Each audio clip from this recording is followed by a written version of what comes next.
നീ ആരോടാണ് സൗഹൃദം പുലർത്തുന്നത്, നീയും അവൻ പോലെയാകും. അതിനാൽ ദുഷ്ടസംഗതിയിലേക്ക് പോകരുത്. ഇന്നും നിങ്ങൾ ലോകത്തിലെ ആളുകളുമായി കൂടുതൽ സൗഹൃദം പുലർത്തുകയാണെങ്കിൽ നിങ്ങൾക്കും അവരുപോലെയാകാൻ സാധ്യതയുണ്ട്. നിങ്ങൾ മാറാൻ സാധ്യതയുണ്ട്.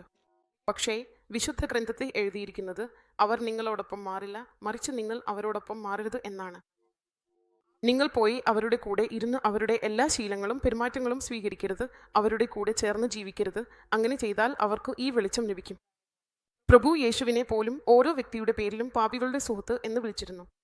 ജനങ്ങൾ ചോദിക്കുന്നു, എന്തുകൊണ്ട് അദ്ദേഹം പാപികളോടൊപ്പം സഞ്ചരിക്കുന്നു? എന്തുകൊണ്ട് അദ്ദേഹം നികുതി ഈടാക്കുന്നവരോടൊപ്പം ഇരിക്കുന്നു? ദേശവാസികളും വിമർശിക്കുന്നു, അവൻ പ്രവാചകനാണെങ്കിൽ അവരോടൊപ്പം എന്തിന് ഇരിക്കണം? സക്കായിയുടെ വീട്ടിൽ എന്തിനു പോയി? പരീശന്മാരും ശാസ്ത്രികളും അവനെ കുറ്റപ്പെടുത്തി. എന്നാൽ കർത്താവായ യേശു അവിടെ വെളിച്ചമായി പോയി. ദൈവത്തിന് സ്തുതി. അവൻ എവിടെയെല്ലാം പോയാലും അവിടെയുള്ള എല്ലാവരെയും ദൈവത്തിങ്കിലേക്ക് തിരിച്ചു കൊണ്ടുവന്നു. ദൈവത്തിന് സ്തുതി. പാപികളും വിശുദ്ധരായി. അർത്ഥം, യേശു പാപികളെ സ്നേഹിച്ചു, പക്ഷേ അവർ നശിച്ചില്ല. പകരം അവർ വിശുദ്ധമായ വഴികളിലേക്ക് പിരിഞ്ഞു. ചീത്ത കൂട്ടുകെട്ട് നല്ല പെരുമാറ്റത്തെ എന്തു ചെയ്യുന്നു? കേൾക്കൂ, ചീത്ത കൂട്ടുകെട്ടിൽ നിന്ന് നമുക്ക് ഇന്നും രക്ഷപ്പെടണം. ദൈവം നിനക്ക് നല്ല സുഹൃത്തുക്കളെ നൽകും, പക്ഷേ നിനക്ക് ചീത്ത കൂട്ടുകെട്ടിലേക്ക് പോകേണ്ട ആവശ്യമില്ല.